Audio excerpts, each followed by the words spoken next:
Hello guys, welcome to our channel Pharmacy Tech. आज हम आपके लिए लेकर आए हैं कोलोजी के नए टॉपिक पर अपनी वीडियो। पिछली वीडियो में हमने पढ़ा था कि जो हमारा कोलिनर्जिक सिस्टम है वहाँ पर हमारे एसिटाइल कोलिन जो एज ए न्यूरोट्रांसमीटर काम करता है वो कैसे वर्क करता है, वो कैसे हमारी बॉडी में नर्व एंडिंग में सिंथेसाइज होता है और वहाँ पर स्टोर होता है वेसिकल्स में, और कैसे वो रिलीज होकर उसकी डिस्ट्रक्शन होती है और अपने रिस्पेक्टिव रिसेप्टर के साथ बाइंड होकर कौन कौन से फार्माकोलॉजिकल एक्शन देता है, वो सब हमने इसमें पढ़ा था। और हमने देखा था कि वो कौन सी ड्रग्स हैं पैरासिम्पैथोमेटिक जो कि एसिटाइलकोलिन की तरह काम करती हैं। एज हम ड्रग लेते हैं उसका फार्माकोलॉजिकल इफेक्ट लेने के लिए बॉडी में, और उनके यूजेस क्या क्या हैं और कॉन्ट्रा इंडिकेशन उनकी कहाँ कहाँ पर आती है। आज जो हम टॉपिक पढ़ने जा रहे हैं वो हमारा अगला टॉपिक है। उसके बाद एंटीकोलिनेस्ट्रेज। सबसे पहले हमने पिछली वीडियो जो है वहाँ पर पढ़ा था कि कोलिनेस्ट्रेज क्या होते हैं। जो कोलिनेस्ट्रेज थे वो क्या कर रहे थे, जो हमारा एसिटाइल कोलिन है उसको डिस्ट्रक्ट कर रहे थे, उनको डिस्ट्रक्ट कर रहे थे, डिग्रेड कर रहे थे एसिटोल और कोलिन में, जिसकी वजह से वो अपना फार्माकोलॉजिकल एक्शन है वो नहीं दे पा रहे थे अपने रिस्पेक्टिव रिसेप्टर के साथ बाइंड होकर। तो हमने क्या किया, हम एंटीकोलिनेस्ट्रेज जो हमारे ड्रग्स है वो दे रहे हैं ताकि वो हमारे जो कोलिनेस्ट्रेज एंजाइम है उसे इनहिबिट कर सके, ताकि वो प्रोटेक्ट कर सके एसिटाइल कोलिन को हाइड्रोलिसिस होने के लिए, ताकि वो अपना प्रॉपर फार्माकोलॉजिकल इफेक्ट दे सके। उसके बाद आता है जो हमारे एंटीकोलिनेस्ट्रेज होते हैं वो क्या होते हैं, उसमें कार्बिक एसिड जो है उनके एस्टर प्रेजेंट होते हैं, जहाँ पर जो हमारे डेरिवेटिव होते हैं फॉस्फोरिक एसिड के। और कई ऐसे होते हैं ना ही वो कार्बामेट्स होते हैं ना ही वो फॉस्फोरिक एसिड के डेरिवेटिव होते हैं, फिर भी वो उनकी तरह एक्शन परफॉर्म करते हैं, उनको हम कहते हैं नॉन कार्बामेट्स। ओके, इनमें जो ड्रग्स आती हैं वहाँ पर हमारी आती हैं एंड्रोपोनियम, टेक्राइन आती हैं और डनपेजिल वगैरह, ये सब ड्रग्स आती हैं। जो एंड्रोपोनियम है बहुत ही इंपॉर्टेंट ड्रग होती है, इन्हें हम यूज़ करते हैं डायग्नोज करने के लिए माइस्थीनिया ग्रेविस के। वहाँ पर हम क्या करते हैं, जो आईवी इंजेक्शन है वो पेशेंट को देते हैं। अगर उनकी जो वीकनेस है वो ठीक हो रही है तो इसका मतलब है उन्हें क्या है, माइस्थीनिया ग्रेविस से वो माइस्थीनिया ग्रेविस उसको है।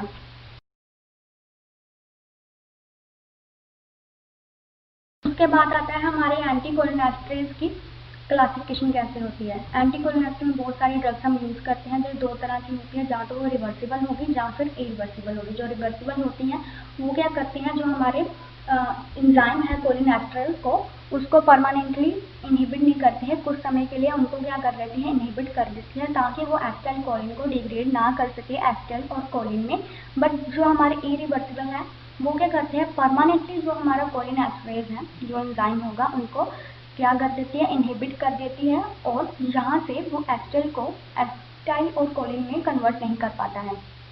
जो फर्स्ट वाली ड्रग्स है हमारी रिवर्सिबल, उनमें सबसे पहले हमारे कार्बामेट्स आते हैं, जहाँ पर हमारी फाइसोस्टिग्मिन, नियोस्टिग्मिन, पाइरिडियोस्टिग्मिन और आयोस्टिग्मिन ड्रग्स आती हैं। फाइसोस्टिग्मिन और नियोस्टिग्मिन जो है बहुत इंपॉर्टेंट ड्रग्स होती हैं। इनमें हम बहुत सारे केसेस में वहाँ पर यूज़ करती हैं, जैसे कोबरा बाइट होगी वहाँ पर यूज़ करती हैं। अगर बेलाडोनिन पॉइजनिंग होती है वहाँ पर भी इसे यूज़ किया जाता है। उसके बाद हमारे नॉन कार्बामेट्स हैं, वहाँ पर एंट्रोपोनियम आती है, टेक्राइन आती है, डनपेजिल आती है, ग्लैंटामाइन आती है। एज वेल एज हमने पहले पढ़ा था कि एंट्रोपोनियम हम कहाँ पर यूज़ करते हैं, जब हमने डायग्नोज करना हो माइस्थीनिया ग्रेविस को। माइस्थीनिया ग्रेविस क्या होता है, एक डिजीज़ होता है, यहाँ पर क्या होता है, बॉडी में वीकनेस आ जाती है due to the development of the antibody. So हम क्या करते हैं, आईवी इंजेक्शन देते हैं। अगर तो उस पेशेंट में वीकनेस जो है कम होगी, इसका मतलब है कि उसे माइस्थीनिया ग्रेविस जो डिजीज़ है। ओके, जब अगर हम इरिवर्सिबल की बात करते हैं वहाँ पर दो तरह की हमारी ड्रग्स है, वो आती हैं कार्बामेट्स और ऑर्गेनोफॉस्फेट्स। कार्बामेट्स में हमारी कार्बाराइल, प्रोपोक्सल, ये जो मेडिसिन आती हैं एज ए इंसेक्टिसाइड हम यूज़ करते हैं, एग्रीकल्चर में भी यूज़ करते हैं जनरली। उसके बाद आते हैं हमारे ऑर्गेनोफॉस्फेट्स में हमारी ड्रग्स आती हैं डाइफ्लोर, इकोथायोफेट आती हैं, मेलाथायोन, डाइअज़ोनोन आती हैं और टैबून आती हैं। ये हमारा एंटीकोलिनेस्ट्रेज था। उसके बाद हम देख लेते हैं इनका मैकेनिज्म कैसे होता है। जनरली हमने क्या देखा था कि जब हमारा एसीटेट है जो वो एटीपी के साथ और कोएंजाइम ए के साथ बाइंड होता है, यहाँ पर ये जब तीनों बाइंड होते हैं वो क्या करते हैं, हमारा एसिटेट कोएंजाइम बनाते हैं यहाँ पर।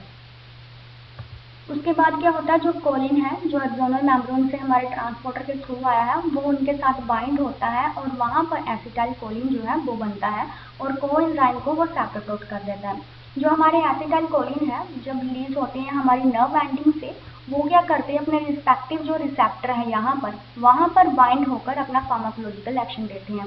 बट एज ए यूजल हमारे यहाँ पर क्या होता है, कोलिनेस्टरेज जो है एसीटेट कोलिनेस्टरेज एक एंजाइम प्रेजेंट है जो क्या करता है हमारे एसिटाइल कोलिन को डिग्रेड करता है, किसमें, एसीटेट और कोलिन में, और फर्दर कोलिन क्या होता है रीअपटेक हो जाता है। यहाँ पर फर्दर कोलिन क्या होता है यहाँ पर रीअपटेक हो जाता है और फिर से वही प्रोसेस जो है वो शुरू हो जाती है। ओके, इसलिए वो क्या है एसिटाइल कोलिन अपना प्रॉपर फंक्शन नहीं दे पाता है, इसलिए हम एंटीकोलिनेस्टरेज जो ड्रग है वो यूज़ करते हैं। वो क्या करते हैं एंटीकोलिनेस्टरेज जो ये प्रोसेस हो रही थी यहाँ पर इससे इनहिबिट कर देते हैं। जो हमारा कोलिनेस्टरेज एंजाइम है उन्हें इनहिबिट कर देते हैं, हमारा एसिटाइल कोलिन डिग्रेड नहीं होगा तो अपने रिसेप्टर के साथ बाइंड हो सकेगा। अगर वो बाइंड हो रहा है तो अपना फार्माकोलॉजिकल एक्शन देगा। इस तरह से इनका मैकेनिज्म ऑफ एक्शन हो जिसकी वजह से वो एसिटाइल कोलिन अपना प्रॉपर काम कर। उसके बाद आता है जो हमने ड्रग्स पढ़ी थी उनकी फार्माकोकाइनेटिक, फाइटोस्टिग्मिन आती है, नियोस्टिग्मिन आती है, पाइरिडोस्टिग्मिन आती है, एंड्रोफोनियम और ऑर्गेनोफॉस्फेट जो हम ड्रग यूज करते हैं।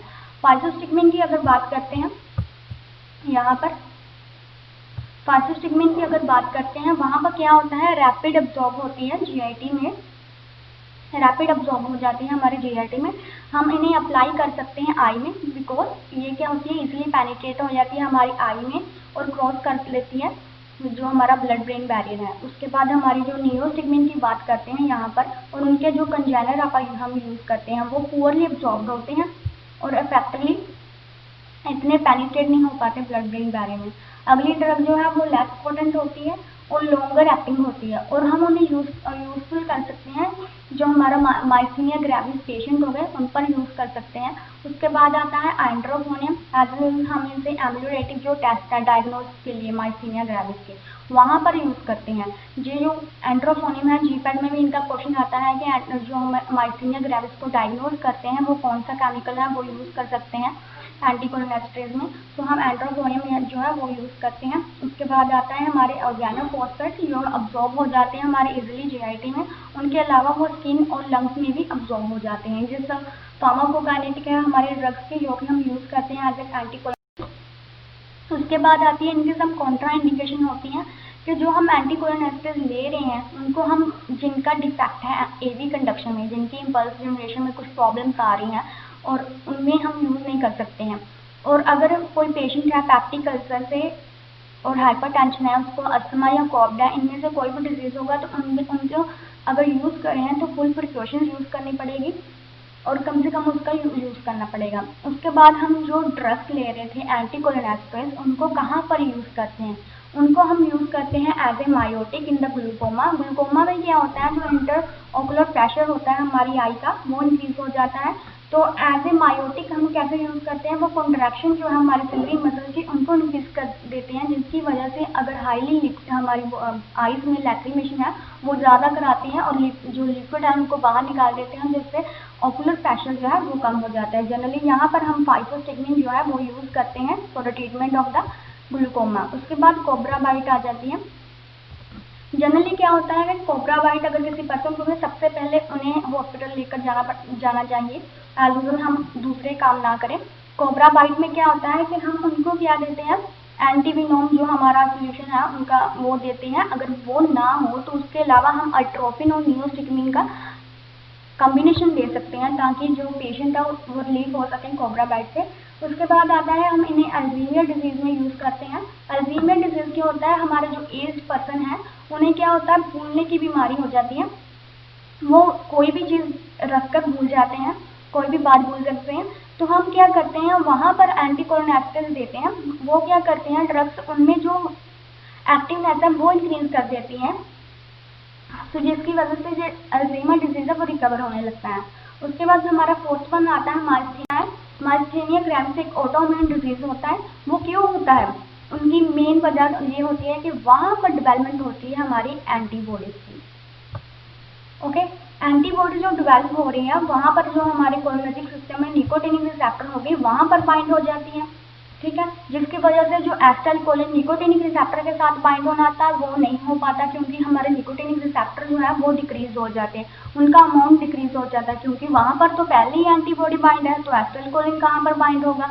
तो उनकी वजह से क्या होता है कि स्ट्रक्चरल डैमेज आ जाते हैं, हमारे न्यूरोमस्कुलर जो जंक्शन होगा वहाँ पर प्रेजेंट होगा, वहाँ पर स्ट्रक्चरल डैमेज हो जाते हैं। अगर स्ट्रक्चर डैमेज होगा तो बॉडी पर बहुत सारे इफेक्ट आएंगे, तो क्या होगा कि हमारी बॉडी जो है वो वीकनेस उनमें क्या होगा, वीकनेस आ जाएगी, ठीक है।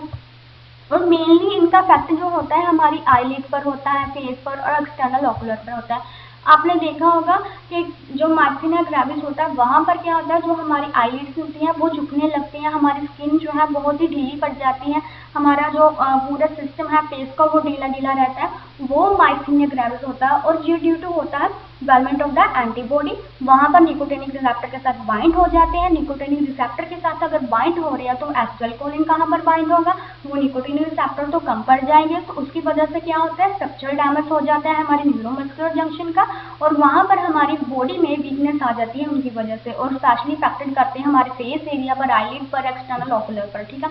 ये हमारा माइस्थीनिया। उसके बाद आता है ये देखो, ये हमारी एक स्ट्रक्चर है, वहाँ पर देखो ये हमारी नर्व एंडिंग है पूरी, यहाँ से क्या हो रहा है, जो हमारे एसिटाइलकोलिन है वो रिलीज हो रही है, ओके। ये जनरल प्रोसेस है कि कैसे होता है, जब वो यहाँ से रिलीज हो गए यहाँ पर जो सरफेस है ये वाला, वहाँ पर हमारे रिसेप्टर प्रेजेंट है, ऐसे यहाँ पर जाके हमारा जो एसिटाइलकोलिन है बाइंड होता है। तो माइस्थीनिया ग्रेविस में क्या होता है कि जो हमारे एंटीबॉडीज प्रेजेंट होगी, जो बनेंगी हो, ओके। उसके बाद आता है कि एंटीकोलिनेस्टेरॉइड पॉइजनिंग। क्या होता है कि जो हमारी एंटीकोलिनेस्टेरॉइड ड्रग है वो इजीली अवेलेबल होती है। क्यों होती है, क्योंकि हमें उसे एग्रीकल्चर में यूज़ करते हैं, हाउस होल्ड में इंसेक्टिसाइड के लिए यूज़ करते हैं। तो समटाइम क्या होता है, पर्सन जब सुसाइड करना होता है तो ऐसी जो ड्रग्स हैं वो ले लेता है, इजीली अवेलेबल होते हैं, जिसकी वजह से उसे पॉइजनिंग हो सकती है। तो उसके कॉमन इफेक्ट क्या होता है कि इरिटेशन होती है, जैसे ही वो एक्सपोज हो गए एरिया में आई के, तो उसके साथ हमारी इरिटेशन होगी आई में, और लैक्रीमेशन जो फ्लूइड है आई में वो ज़्यादा से ज़्यादा निकलेगा, स्लाइवेशन की प्रोसेस हो सकती है, स्वेटिंग जो है वो ज़्यादा होगी, जो हमारे ट्रैकियो ब्रोंकियल है वहाँ पर सिक्रेशन इंक्रीज होती है, जिसकी वजह से हमारे एयरवे प्लग हो सकते हैं, हमें जो सांस लेने में प्रॉब्लम आ सकती है। उसके बाद मायोसिस हो सकती है। उसके बाद क्या होता है, फॉलोइंग बीपी, हमारा जो ब्लड प्रेशर है वो डिक्रीज हो सकता है, जिसकी वजह से ब्रैडिकार्डिया मतलब हार्ट रेट हमारा बहुत ही ज़्यादा कम हो जाता है यहाँ पर। उसके बाद वीकनेस हो सकती है, रेस्पिरेटरी पैरालाइसिस हो सकती है, सम टाइम क्या होता है, डेथ होती है। क्यों होती है कि रेस्पिरेटरी फेलियर आ जाता है कि हम अच्छे से सांस ही नहीं ले पा रहे हैं और कोई हमने ट्रीटमेंट ही नहीं लिया है, कुछ किया ही नहीं है, तो उसकी वजह से हमारी जो डेथ हो सकती है, क्योंकि हमारा रेस्पिरेटरी सिस्टम जो है वो फेल हो गया है। उसके बाद आता है कि हम इसमें क्या करें, अगर हमें एंटीकोलिनेस्टेरॉइड पॉइजनिंग हो गई है तो हम वहाँ पर क्या क्या कर सकते हैं। सबसे पहले उन्हें जो पर्सन है जहाँ पर वो पर्सन जहाँ पर एक्सपोज हुई उसकी पॉइजनिंग वगैरह, उसे फ्रेश एयर देंगे ताकि उन्हें सांस लेने में कोई प्रॉब्लम आए। उसके बाद जिस एरिया पर उनकी एक्सपोज हुई है वो हमारी जो ड्रग है उसे वॉश करेंगे, स्किन और म्यूकस को सॉप के साथ या फिर वाटर के साथ। उसके बाद उनका एयर वे है जो मेंटेन करके रखेंगे, उसे फ्रेश एयर देंगे, कंटिन्यूसली प्रोवाइड कराएंगे। उसके बाद उसका बीपी जो है मेंटेन करके रखेंगे ताकि वो फॉल ना हो और जिसकी वजह से उसे प्रॉब्लम ना क्रिएट हो। उसके बाद आता है अगर इन सब से भी वो नहीं ठीक हो रहा है तो स्पेसिफिक एंटीडोट देते हैं ताकि जो पॉइजन है वो वहाँ से खत्म हो जाए। एट्रोपिन आता है यहाँ पर जो मेनली हम यूज़ करते हैं ताकि हम ट्रीट कर सकें एंटीकोलिनेस्टेरॉइड जो पॉइजन है। यहाँ पर हमारे जो कोलिनेस्टेरॉइड रिएक्टिवेटर्स हैं वो देते हैं ताकि हमारा जो कोलिनेस्टेरॉइड है, ठीक है, वो दोबारा से एक्टिवेट हो जाए और एसिटाइलकोलिन जो है उसको डिग्रेड कर दे, ओके। उसमें जनरली हम एंजाइम्स जो है यूज़ करते हैं। जब टॉपिक हमने पढ़ा जैसा हमारा एंटीकोलिनेस्टेरॉइड क्या होते हैं, जो हमारा कोलिनेस्टेरॉइड एंजाइम है उनको इनहिबिट करते हैं ताकि हमारा एसिटाइलकोलिन जो है ब्रेक डाउन ना हो एसिटाइल और कोलिन में, और वो प्रॉपरली रिस्पेक्टिव रिसेप्टर के साथ बाइंड होकर अपना फार्माकोलॉजिकल एक्शन दे सकें। सो उनके बाद हम कौन कौन सी ड्रग यूज़ कर सकते हैं, कार्बामेट्स यूज़ कर सकते हैं, नॉन कार्बामेट्स, ये रिवर्सिबल भी काम कर सकते हैं और रिवर्सिबल भी काम कर सकते हैं।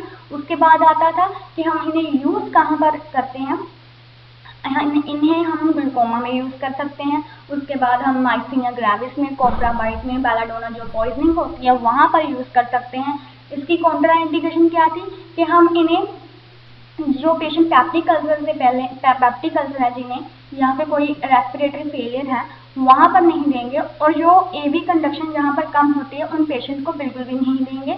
उसके बाद आता है कि इनके साथ हमें पॉइजनिंग वगैरह हो सकती है, कॉमन इफेक्ट इरिटेशन इन आई, लैक्रिमेशन, सलाइवेशन, स्वेटिंग, ये सब बीपी, ब्रेडिकार्डिया और ये सब जो है वो हमें पॉइजनिंग में हो सकते हैं। इनका ट्रीटमेंट देते हैं फ्रेश एयर, वॉश वगैरह कराते हैं इनकी स्किन और म्यूकस विद द सोप, और एयर भी मेंटेन करते हैं और बीपी को मेंटेन करके रखते हैं। अगर फिर भी ये ठीक नहीं हो रहे तो स्पेसिफिक एंटीडोट एट्रोपिन और हम कोलिनेस्टेरेज डीएक्टिवेटर दे सकते हैं। ओके, एट द लास्ट हमारी वीडियो देखने के लिए बहुत थैंक यू। और अगर आपको ये वीडियो पसंद आई है तो प्लीज़ इसे लाइक करें, सब्सक्राइब करें हमारे चैनल।